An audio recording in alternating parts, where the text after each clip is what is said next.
कृषि जागरण YouTube channel के subscribers का बहुत बहुत धन्यवाद और उनके टीम का भी बहुत बहुत धन्यवाद जिन्होंने आज मुझे यहाँ पर बोलने का मौका दिया।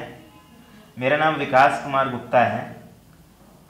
सन 2008 से सन 2011 के बीच मैं स्वामी रामदेव पतंजलि योगपीठ के Facebook account, Twitter account, YouTube account का एडमिन था और ये 4-5 साल मैंने ऑनलाइन काफ़ी सेवा किया पतंजलि योगपीठ के लिए। उसके बाद मुझे और सेवा करने की इच्छा थी धरातल पे, तो मैंने एक गांव को चुना। यह गांव छत्तीसगढ़ का एक सुदूर वनांचल गांव है जो आदिवासी बाहुल्य गांव है और इस गांव को मैंने आदर्श ग्राम बनाने का सोचा। आदर्श ग्राम बनाने का प्रेरणा मुझे यहाँ से मिला कि भारत में कुल 4 आदर्श ग्राम पहले से बने हुए हैं, महाराष्ट्र में, गुजरात में और अरुणाचल प्रदेश में। उन गांवों को मैंने भ्रमण किया। भ्रमण करने के बाद मुझे लगा कि ऐसा गांव भारत का हर गांव बन सकता है। यह आदर्श ग्राम का मतलब ये होता है कि ऐसे गांव जहां पर ज़रूरत की सभी चीज़ें गांव में ही बनती हो, जो स्वावलंबी गांव हो, जहां पर प्रदूषण ना हो, जहां के लोग एक सही रास्ते पे चले, जहां के लोग शराबखोरी और नशा के पीछे ना चले। ऐसा गांव जो दिखने में सुंदर हो, स्वच्छ हो, जहां के लोगों का मन और दिल भी स्वच्छ हो। तो ऐसा गांव बनाने का प्रेरणा मुझे लेकर के मैं छत्तीसगढ़ के गांव गया और 3-4 साल मैंने वहां पर बहुत प्रयत्न किया। इवन मैंने अपना कैरियर का भी नहीं सोचा, अपना पर्सनल जीवन का भी नहीं सोचा। मैंने अपनी पूरी प्राइम टाइम जो है उस गांव को अच्छा बनाने में लगा दिया। उस गांव में मैंने नशा मुक्ति अभियान चलाया। उस गांव में मैंने सारी महिलाओं को पंच सरपंच बनाया। उस गांव में मैंने गांव वालों को पूरा ले करके सारा काम किया। ये मैं नहीं कह रहा हूँ कि मैंने किया, मैंने गांव वालों को एक दिशा दिखाया। चले गांव वाले खुद हैं। आज उस गांव के हर रविवार को पूरे गांव में साफ सफाई की जाती है। ये सारी चीज़ें सरकार की बिना मदद से हम लोगों ने मिलजुल करके किया। और उसके बाद बात जब आई कृषि की, तो वहाँ पर उस गांव को आज हम लोगों ने करीबन 98% जैविक खेती में ला के रख दिया है। वहाँ पर सब urea DAP, zero urea DAP village बन गया है, वो जीरो क्राइम विलेज बन गया है, जीरो अल्कोहल विलेज बन गया है। उस गांव के एंट्री एग्जिट में सीसीटीवी कैमरा लगा हुआ, स्कूल में सीसीटीवी कैमरा लगा हुआ, हॉस्पिटल में कैमरा लगा हुआ है। ये सारा कैमरा का कंट्रोल गांव के ऑफिस में होता है। उस गांव के हॉस्पिटल बहुत ही आधुनिक हो गई है, वहाँ सारे मशीनें आ गई हैं। वो गांव में पॉल्यूशन नहीं है, कहीं भी आपको प्लास्टिक कूड़ा कटकट दिखने को नहीं मिलेगा।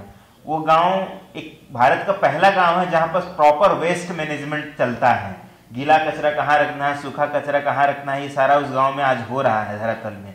ये सारी चीज़ों के कारण उस गांव को नवंबर 2017 में महामहिम राष्ट्रपति जी ने best model village of India में दूसरे स्थान में उसको चुना और उसको पुरस्कृत किया 4 लाख रुपए दे करके। अब क्या हो रहा है, अब मैं उस गांव के लोगों को रोजगार बढ़ाने में लगा हुआ हूँ। उस गांव में जो पहले चीज़ें बनती थी, जिसे लोग खाया करते थे, जो चीज़ें बहुत अच्छी होती थी, लेकिन अब भूल गए हैं। इंग्लिश में एक वर्ड बहुत पॉपुलर है, द फॉरगॉटन फूड। ऐसे खाने जो लोग भूल चुके हैं, उन खाना को, उन चीज़ों को मैं गाँव में दोबारा से बनवा रहा हूँ और उसका प्रमोशन मैं पूरे दिल्ली, गुड़गांव के रीजन में कर रहा हूँ कि अच्छे लोगों को अच्छा खाना मिले। Best people should get best food और जो गांव के गरीब लोग हैं उनको भी थोड़ी पैसे मिले।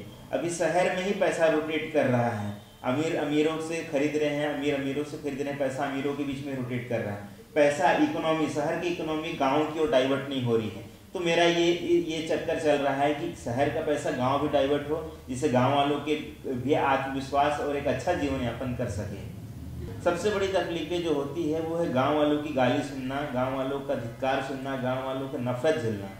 अगर इस काम में हम जब भी कोई काम करने जाते हैं तो सबसे पहला, जैसे उस गाँव में सभी लोग दारू बनाते थे, शराब बनाते थे और बेचते थे, उससे उनको पैसा आता था, उससे उनका घर गृहस्थी चलता था। अब मैंने उस गांव को पूरा नशा मुक्त कर दिया है, तो वहाँ के लोग मुझे गाली देने लगे, डांटने लगे कि भाई हम कैसे अब जिएंगे, हमारे बच्चों की पढ़ाई का क्या होगी, कि हमारी इनकम इससे ही आती थी। लेकिन मैंने ये ठान लिया था, लोग मुझे कितना भी गाली दें, कितना भी डांटें, मारें, तो भी मुझे इस काम में आगे बढ़ते जाना है। तो इस काम में सबसे बड़ी जो दिक्कत होती है वो है अपमान झेलने की शक्ति होनी चाहिए, तभी हम ये गाँव को आदर्श बनाने का काम कर सकते हैं। सफलता मिलता है, बाद में धीरे धीरे लोग हमारी पूजा भी करते हैं, हमारी मान इज्जत भी करते हैं, लेकिन शुरू का जो 1-2 साल का वर्ष होता है उसमें लोगों का विश्वास जीतना काफ़ी मुश्किल काम है, लगे रहना पड़ता है तब ये काम हो पाता है।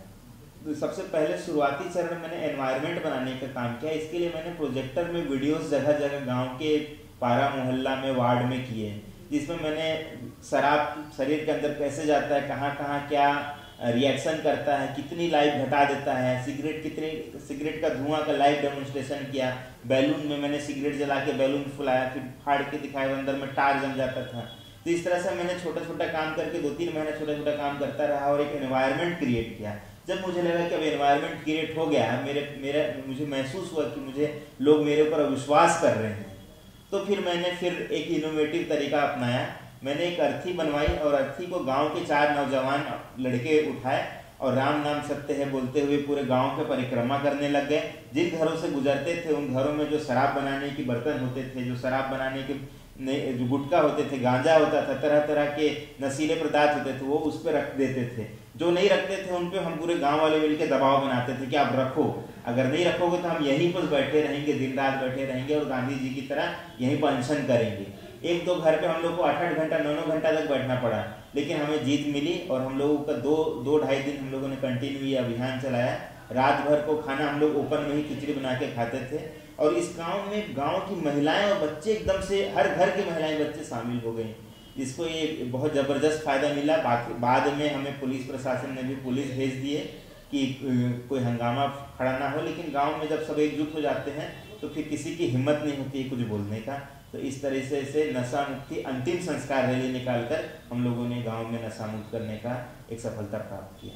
जो मॉडल मैंने तैयार किया है ये मैंने बिना सरकार की मदद से किया है, बिना किसी संगठन से जुड़ के किया है, ये मैंने खुद किया है, अपने आत्मबल को मजबूत करके किया है। तो मेरा मानना ये है कि आज भले लोग शहरों में रह रहे हैं, लेकिन हर भारतीय का जड़ किसी न किसी गांव से है। कोई हरियाणा के गांव का है, कोई पंजाब के गांव का है, कोई कर्नाटक के गांव का, कोई बिहार के गांव का।